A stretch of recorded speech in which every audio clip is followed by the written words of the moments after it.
The conservative that's running is stupidly no friend of mine. I don't know him, but he said negative things. So when he says negative things, I couldn't care less. I think it's easier to deal actually with a liberal.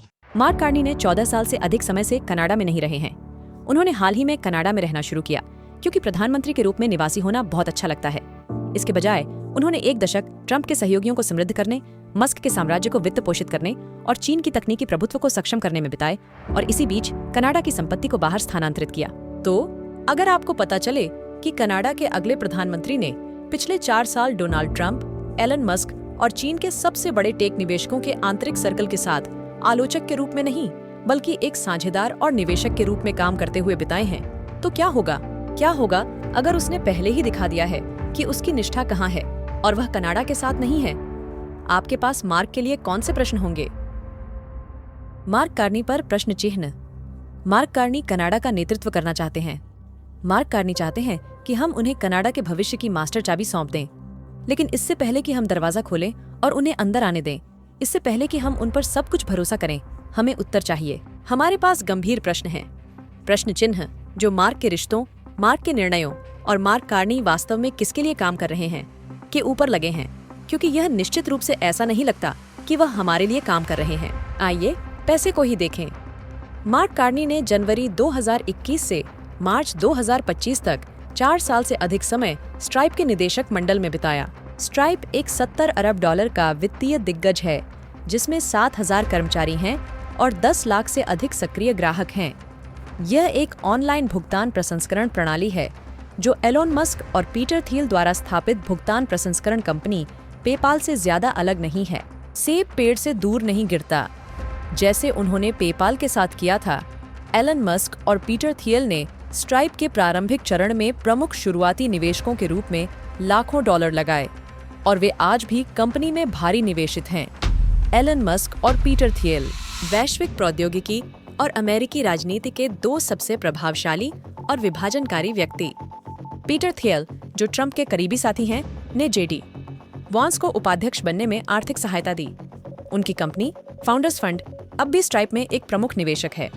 Elon Musk की कंपनियां जैसे SpaceX और Twitter stripe से साझा निवेशकों जैसे Fidelity investments के माध्यम से जुड़ी हुई हैं। Joshua Kushner, Jared Kushner, Donald Trump के दामाद से संबंधित हैं। जोशुआ कुशनर की वेंचर फर्म थ्राइव कैपिटल ने भी कार्नी के बोर्ड पर रहने के दौरान स्ट्राइप में निवेश किया है। और फिर माइकल मोरिट्स हैं। मोरिट्स सेक्वोया कैपिटल के पूर्व साझेदार हैं, जो दुनिया की सबसे बड़ी उद्यम पूंजी फर्मों में से एक है और $85 अरब के निवेश पोर्टफोलियो का प्रबंधन करती है। उनके निवेश अमेरिकी राजनीतिक ध्रुवीकरण के रूप में जाने जाते हैं। Google, Yahoo, Facebook, Apple, Cisco और यहाँ तक कि बाइटडांस, जो टिकटॉक की मालिक है। और चलिए सिक्वाया का FTX और सैम बैंकमैन-फ्राइड में भारी निवेश नहीं भूलते। सिक्वाया कैपिटल इसके अलावा सबसे बड़ा चीन की टेक्नोलॉजी इंफ्रास्ट्रक्चर में एक निवेशक जिसने चीनी नई तकनीकों में $8 अरब से अधिक निवेश किया है। और माइकल मोरिट्स, न केवल वह मार्क कार्नी के साथ स्ट्राइप के बोर्ड में थे, बल्कि उन्होंने व्यक्तिगत रूप से स्ट्राइप में $100 मिलियन से अधिक निवेश किया और अपने कार्यकाल के दौरान स्ट्राइप में सेक्वोया होल्डिंग्स के $10 अरब से अधिक का प्रबंधन किया। निचोड़, मार्क कार्नी सिर्फ कमरे में नहीं है, वे मेज पर हैं और ऐसा लगता है जैसे वे मेजबान हैं। स्ट्राइप के बोर्ड में अपने 4 वर्षों के दौरान मार्क कार्नी केवल एक भुगतान कंपनी की देखरेख नहीं कर रहे थे, वह और अभी भी शक्ति के खिलाड़ियों के नेटवर्क के केंद्र में हैं। खिलाड़ी डोनाल्ड ट्रंप का आंतरिक चक्र, पीटर थियल ट्रंप के विश्वासपात्र और वेंस के मददगार और स्ट्राइप के शुरुआती चरण के निवेशक, जोशुआ कुशनर, जारेड कुशनर के भाई जो ट्रंप के दामाद हैं और थ्राइव कैपिटल के निवेशक, और निश्चित रूप से एलन मस्क का साम्राज्य। स्ट्राइप के मस्क के साथ शुरुआती चरण के संबंध, साझा निवेशक जैसे फिडेलिटी निवेश जो स्ट्राइप और मस्क दोनों का समर्थन कर रहे हैं। अगला, चीन की तकनीकी प्रभुत्व के साथ सिकोया कैपिटल के माइकल मॉरिस ने स्ट्राइप में $10 अरब से अधिक का निवेश किया, जबकि सिकोया ने टिकटॉक की पेरेंट कंपनी और चीन की तकनीकी वृद्धि को वित्त पोषित किया। सवाल यह नहीं है कि ये संबंध मायने रखते हैं या नहीं, बल्कि यह है कि कितना। अगर कार्नी प्रधानमंत्री बनते हैं तो वह वास्तव में किसके प्रति उत्तरदायी होंगे? अगर सिर्फ यहीं तक होता, लेकिन जब हम मार्क से सवाल करते हैं तो यह और भी गहरा हो जाता है। उसी समय जब मार्क स्ट्राइप के बोर्ड में बैठे थे, वह मार्च 2025 तक ब्लूमबर्ग और ब्रुकफील्ड के भी चेयरमैन थे। ब्लूमबर्ग एक $5 बिलियन कंपनी है और ब्रुकफील्ड एक $60 बिलियन कंपनी है। दोनों कंपनियों के डोनाल्ड ट्रंप और एलन मस्क के साथ मजबूत वित्तीय संबंध हैं।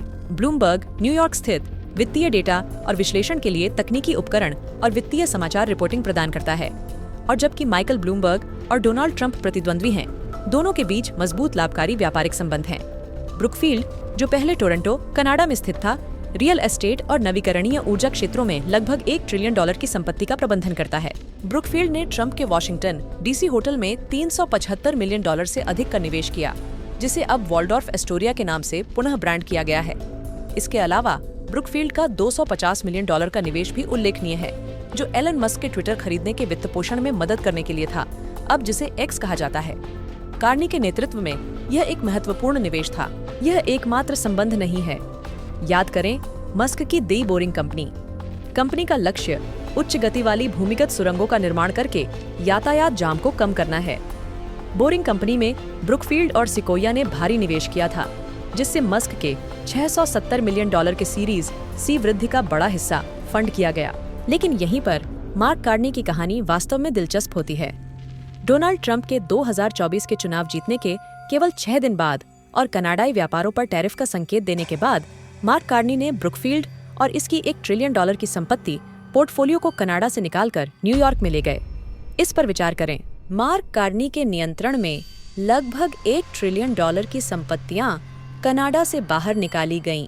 यह कनाडाइयों को उतना लाभ नहीं देता जितना यह मार्क कार्नी और अमेरिकियों को देता है। और $25 अरब का ओंटारियो टीचर्स पेंशन फंड का क्या? मार्क कार्नी के नेतृत्व में ब्रुकफील्ड द्वारा प्रबंधित इसे 2021 में ओंटारियो से बरमूडा में स्थानांतरित कर दिया गया। बरमूडा एक बदनाम टैक्स हेवन है जो व्यवसायों को गुप्तता के पर्दे के तहत सुरक्षा प्रदान करता है।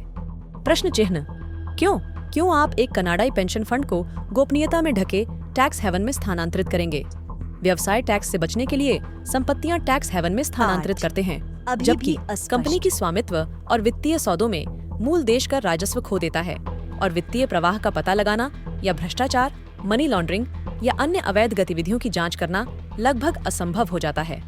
मार्क कहते हैं कि यह सामान्य व्यापार है, लेकिन क्या यह सच में ऐसा है? क्या यह सामान्य नहीं लगता कि व्यवसाय करों से बचने या नियामकों की जांच से बचने के लिए ऐसा करें? तो उसने यह कितनी बार किया है? वह इसके साथ काफी सहज लगता है। निचोड़ यह है कि मार्क कार्नी के कदमों से सच में किसे फायदा हुआ। ब्लूमबर्ग और ब्रुकफील्ड की अध्यक्षता करते समय मार्क कार्नी ने ऐसे फैसले देखे जो सीधे तौर पर कनाडाई धन को ट्रंप, मस्क और अपतटीय गोपनीयता से जोड़ते थे, जबकि संपत्तियों को कनाडा से दूर ले जाते थे। ट्रंप के संबंध। ट्रंप के D.C. होटल का 375 मिलियन ब्रुकफील्ड बेलआउट, अब वॉल्डोर्फ एस्टोरिया। एलन मस्क की वेंचर्स। मस्क के ट्विटर पूर्व खरीद में 250 मिलियन ब्रुकफील्ड निवेश। ब्रुकफील्ड और सिक्वोया के माध्यम से मस्क की बोरिंग कंपनी के लिए मुख्य फंडिंग। और विदेशी कदम, $25 अरब ओंटारियो टीचर्स पेंशन फंड को बरमूडा, एक टैक्स हेवन में स्थानांतरित किया गया, जो कार्नी के नेतृत्व में हुआ। और फिर ब्रुकफील्ड का $1 का पोर्टफोलियो, जिसका स्थानांतरण ट्रंप के चुनाव जीतने के 6 दिन बाद टोरंटो से न्यूयॉर्क कर दिया गया था। आपको बस समय के बारे में सोचना पड़ेगा।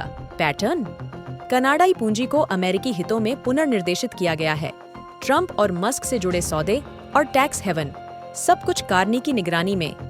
सवाल, यदि उन्होंने तब कनाडा के धन की रक्षा नहीं की या कनाडाई हितों के लिए संघर्ष नहीं किया, तो अब हम उन पर देश के साथ भरोसा क्यों करें? अब जब से वह यह कर रहे हैं, 2019 से वह कनाडा के पूर्व प्रधानमंत्री जस्टिन ट्रूडो के लिए भी एक पेड एडवाइजर रहे हैं। तो अब मार्क क्या करेंगे? रुकेंगे? याद रखें, मार्क कार्नी यहाँ पिछले 14 वर्षों से नहीं रहे हैं और हाल तक उन्होंने खुद को कनाडाई के रूप में भी पहचाना नहीं है। As a European, I am a European. European, actually. Oh, you are? Yeah, Oh, yeah, oh. Irish citizen. Yeah, so there you go. welcome. Speaking as a European, I would say that certainly the EU and the United States are friends. Those are the Canadians. I'll throw the Canadians because I'm also Canadian. मार्च 2024 में Carney एक अमेरिकी व्यापार प्रतिनिधिमंडल के हिस्से के रूप में अमेरिकी हितों के लिए लॉबिंग करते हुए बीजिंग में प्रवेश किया, न कि एक कनाडाई के रूप में, यहाँ तक कि एक वैश्विक नागरिक के रूप में भी नहीं, बल्कि एक अमेरिकी के रूप में। अब वह चाहता है कि हम उस देशभक्ति पर विश्वास करें जो उसने कभी नहीं दिखाई और उस वफादारी पर जो उसने कभी साबित नहीं की। कुछ लोग झंडों के लिए खड़े होते हैं। मार्क कार्नी उस झंडे के लिए खड़े होते हैं जो उन्हें सबसे अच्छा भुगतान करता है। कनाडाई लोगों को ऐसा प्रधानमंत्री नहीं चाहिए जो इस देश को न्यूयॉर्क और बीजिंग के बीच एक रुकने की जगह मानता हो। हमें ऐसा चाहिए जिसे यह सोचने की जरूरत ही न पड़े कि उसकी निष्ठा कहाँ होनी चाहिए। सवाल ये नहीं है कि करनी योग्य है या नहीं, सवाल यह है कि क्या वह वास्तव में शुरुआत से हमारे पक्ष में रहे हैं।